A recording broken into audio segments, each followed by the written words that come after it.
Tila may hinahanap ang lalaking ito ng nakunan sa CCTV sa barangay Bagong Pag-asa sa Quezon City, madaling araw nitong Biyernes.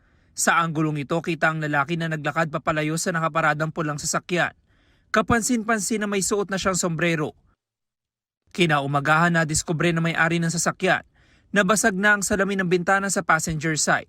Pagkagising niya raw ng mga around 7 a.m. to 8 a.m., nakita nila niya na basag yung kanyang sasakyan at may mga nawawala na mga gamit. Sa follow-up operation ng pulisya, naaresto sa barangay Bahay Torong 47 anyo sa sospek. Natangay niyang 7,000 pisong halaga ng mga personal na gamit. Nabawi ang karamihan, gaya ng sombrero at medical kit.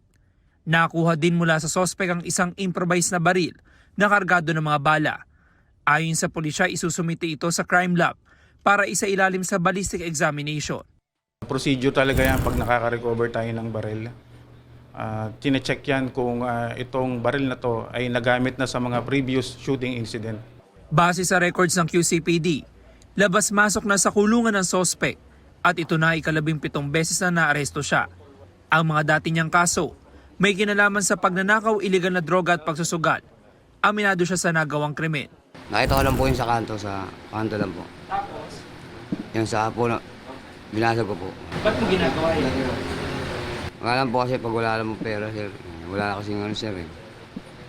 Walang trabaho, sir eh. Mahirap po walang pera eh. Nagsisisi po, minsan. Minsan. Opo. Ngayon hindi ka nagsisisi? Nagsisisi na rin po. Maharap ang sospek sa mga reklamong theft, malicious mischief, at paglabag sa Comprehensive Firearms and Ammunition Regulation Act. Ito ang unang balita. James Agustin, GMA News.